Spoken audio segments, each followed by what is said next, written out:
Hey there, Truth Seeker. Welcome to our channel and community where we focus on developing the knowledge, understanding, and wisdom to accelerate your ascension into the fifth dimension and beyond. This is Season 1, Episode 16, our penultimate for 2022. For those returning, welcome back, and a massive hello to our new subscribers and listeners. We appreciate you. My name is David Keratin. I am a 13-sign astrologer, Indigo Warrior, and EDM DJ. Feel free to check out our playlist linked below. My partner, Sana, and I work together with 13-sign astrology. Today we will both narrate this fascinating reading. For disclosure, we subscribe to the Astro app platform, although we are not affiliated with them for marketing. Before we go further, what can you expect from today's reading and what is our channel all about? For starters, our guiding principle is that the beginning of wisdom is to know thyself. Or, put another way, knowing others is intelligence and knowing yourself is true wisdom, which is a quote from Lao Tzu, a philosopher. To contribute to this, we explore and interpret the 13-sign astrology system, which includes the constellation of Ophiuchus, the archetype of the divine feminine in the age of awakening. Astronomically, the southern part of Ophiuchus sits between Scorpius to the west and Sagittarius to the east. Known as the Snake Bearer and Golden Eagle, Ophiuchus is located opposite Orion, the home of Saturn. This reading is specifically about the Taurus full moon occurring on Thursday, December 8, 2022 at 5:08 p.m. New Zealand Daylight Time, where we are located. For those in the United States, this equates to 11:08 p.m. Eastern Standard Time on December 7. The theme will be navigating the cross currents of change. There are two energies at play here. One is rooted in the here and now, grounded, practical, and methodical. The other is fast-moving and exciting. From a technical perspective, the full moon at 22 degrees Taurus forms a potent conjunction with retrograde Mars. At the same time, the Sun is positioned at 8 degrees Ophiuchus. Mars conjunct the moon in Taurus animates our emotions. These hot-blooded vibrations compel us to act impulsively. Although this is a short-lived sensation, we may feel agitated, annoyed, or confronted, in this context, by money matters. While Mars moon is important, and may be somewhat disruptive for a time, the big picture here is the square of this full moon to Neptune.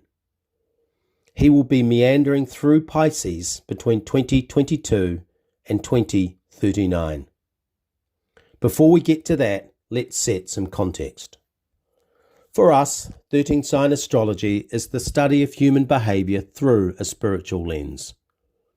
This ancient system facilitates connection with the universal intelligence who communicates through the dance of the planetary energies. Within the astrological mosaic are dozens of puzzle pieces. Together, these form a structure of the psyche or a map of human consciousness. Because astrology taps into the morphic resonance, this infers the presence of oscillating energy, frequency, and vibrations. When utilized skillfully, it becomes a magical key that unlocks doorways to latent soul memories residing in the Akashic record. Astrological avatars and personas provide us with access to the collective unconscious. Other methods to peer inside one's mind, heart, and soul include myths, fairy tales, legends, and dream interpretation. Astrology amplifies our inner world, especially when combined with parallel material retrieved from history, archaeology, and ethnology, all of which provide context for how archetypal images manifest themselves in the collective. We see the various planets, asteroids, centaurs, and stars as an interstellar network with hubs, routers, and servers. Individually and collectively, their etherical bodies contain information. Each planetary body transmits electromagnetic pulses of light and sound that can be decoded by aspects of our genome. This information can help us to self-actualize, which means to progressively realize our potential. Some archetypal frequencies will be dissonant to you, while others will be resonant. Please pick and choose what works, yet recognize that emotional and psychological triggers, once examined, typically illuminate self-limiting barriers that hold us back. When we talk about the expansion of consciousness, we are referring to any action you can take to increase your light quotient through study, meditative techniques, and other mind-body-spirit activating modalities. Staying curious while maintaining an attitude of gratitude is important as well. For clarity, we are not saying that planetary bodies are the cause of events. Instead, they are markers of time, and as archetypes or mythological motifs, they provide us with a blueprint for navigating life. A motif is a decorative image, figure, design, or shape, useful for formulating themes, concepts, and ideas about life. An archetype is a pattern of behavior, prototype, or characteristic common to a collective. Classic archetypes include the mother, the mystic, and the lover, yet there are dozens of them. Astrology assigns some of these well-established archetypes or motifs to planetary bodies like Mars for the warrior and Venus for the queen. Archetypes are the basis of storytelling, movies, anthropology, and Jungian psychotherapy. While generalized stereotypes exist, they can be modified and nuanced through the filter of your own experiences, karmic imprints, and accumulated knowledge. Casting a personal chart, therefore, helps us to interpret how these archetypes consciously or unconsciously affect, impact, or influence you.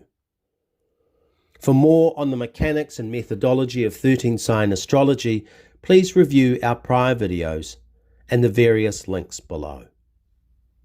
We will now turn to the reading in more depth. In terms of the 13 primary constellations, with Neptune entering Pisces at this full moon, we begin a 17-year process of spiritual alchemy. While this is primarily a macro-social theme, the heart of it will be a revolutionary impulse.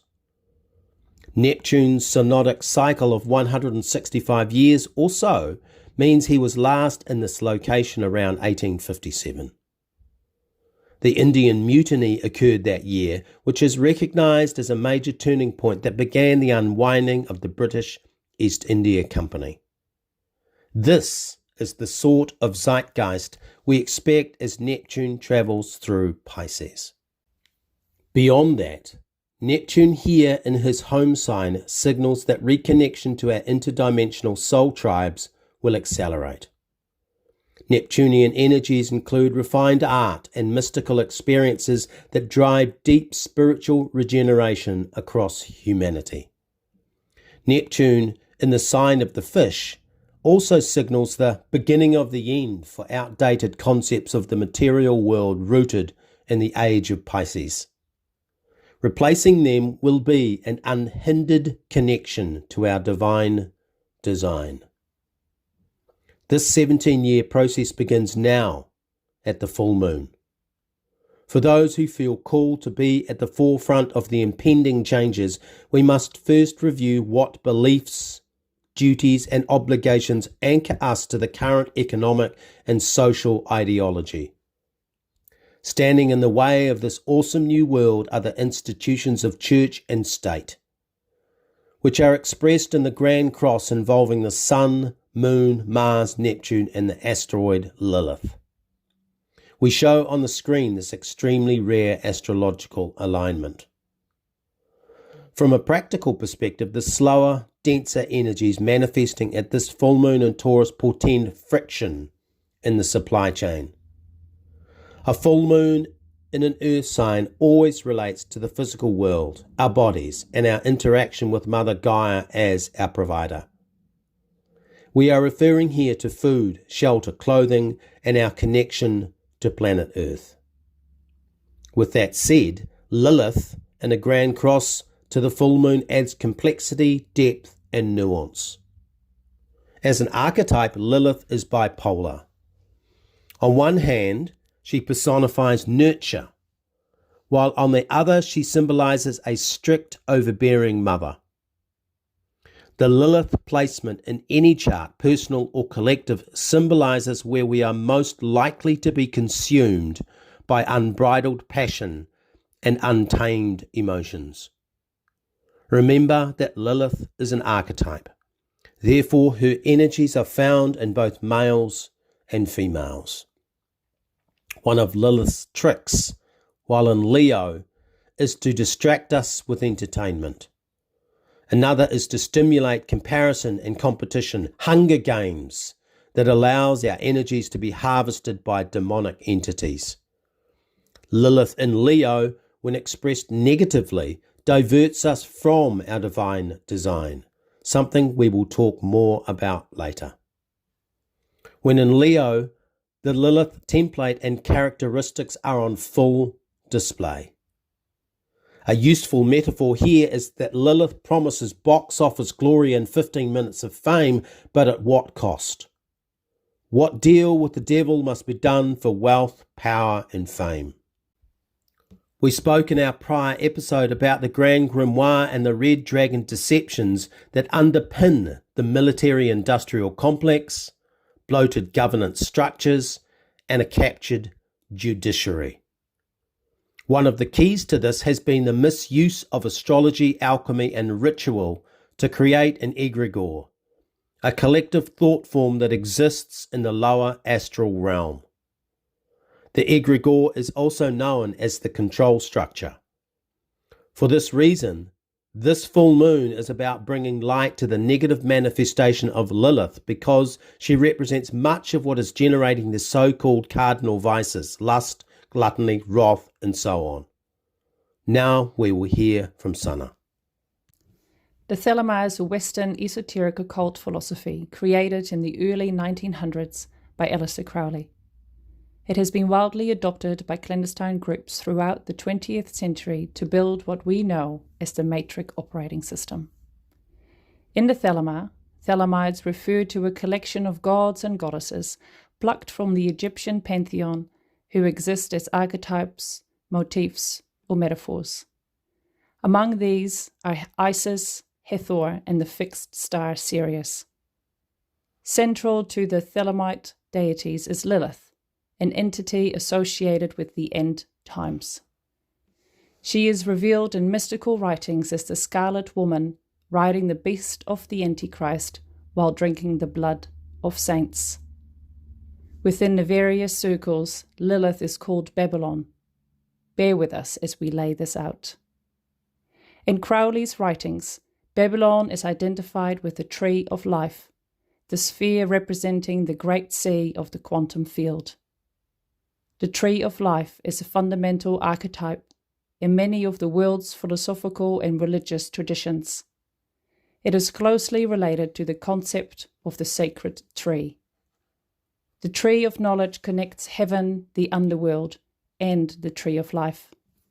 Abuse of this metaphysical emblem is pivotal to our modern-day concepts of the supply chain, extractive industries, and globalist corporations. Babylon, to occultists, is the great mother who represents matter. According to their philosophies, Babylon is the mother who provides us with flesh to clothe our naked spirits. She is also the great Yoni, the womb of all that lives through the flowing of blood. For the dark magicians, Lilith is part of the Babylon archetype because she is regarded in mythology as the first woman. Considered a demoness, Lilith appears in Mesopotamia and Hebrew legends, while the earliest drawings come from Sumeria almost 4,000 years ago. In Draconian tradition, Lilith is the queen of the night. As the dark goddess of the Qliphoth, she is the personification of impure forces that oppose the light of Christ consciousness. We mentioned before that she is bipolar. For this reason, we see in mythology Lilith simultaneously denied, rejected, worshipped, and revered. Viewed as a seductress and a ruthless demon, she is the serpent in the Garden of Eden. Because she resides at the root of desire, her machinations are love and pain, sex and transgression, sin and salvation. This has led to the vilification of Lilith as a wanton femme fatale who corrupts the male species. The struggle between the masculine and feminine is linked back to a distorted Lilith archetype. For example, did she tempt the so-called original Adam, or did she liberate humanity to become who we are today?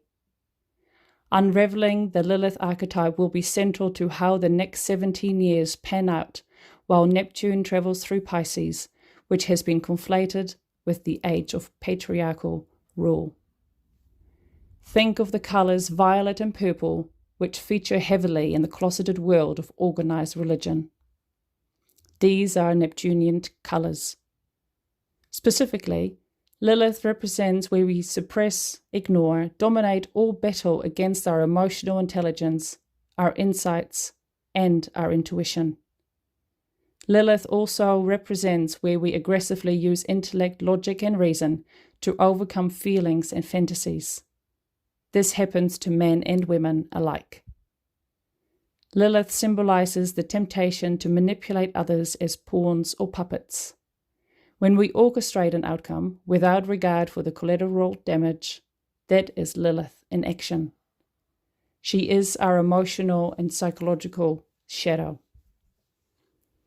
That place in our heart and mind where virtue gives way to vice, where we justify and rationalize our behavior.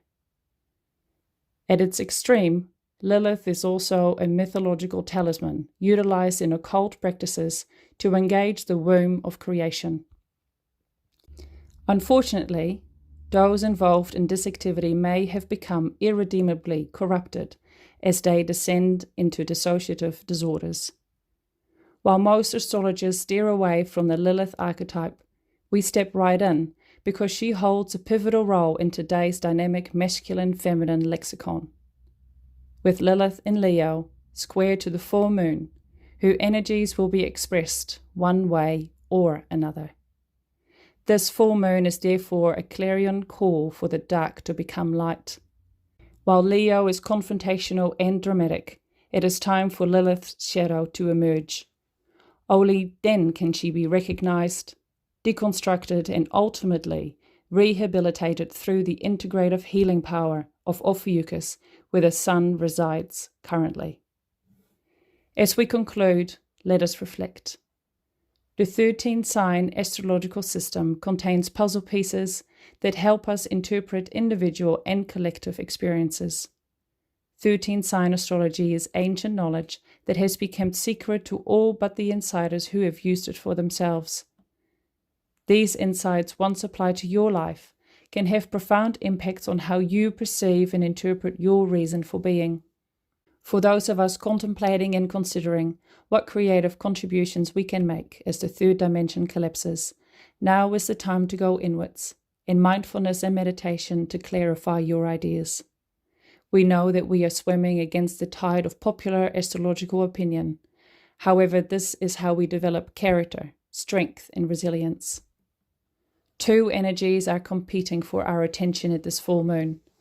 One is slow, temperate, and mundane. This involves the moon in Taurus, where the focus is resource management and our utilization of the red dragon controlled supply chain. Taurus requires that we be disciplined when dealing with our food, shelter, clothing, and survival. Develop a plan, prepare for contingencies, and stay alert to all possibilities. The other overarching frequencies involve Neptune and Lilith. Recognize that we are in the last 17 years of a Pisces cycle, after which the current matrix will be unrecognizable. Lilith warns us that unbridled desire leads to destruction, while the shadow side of Neptune is escapism and delusion. It will take the ether of Ophiuchus to quell the fires of desire. Ophiuchus dwells in the 0 point, in the quiet serenity found through spiritual practice. Unfortunately, Lilith, when left to her own devices, consumes everything in her path. Meanwhile, Neptune feeds the sense of victimization that this produces. Divine ether is the antidote. The shadow of Lilith feeds the shadow of Neptune, and it is here that we disintegrate our psyche, which cannot take much more of the red dragon egregore. We either dissolve our resistance to the light willingly, or the forces at play will ensure it happens anyway.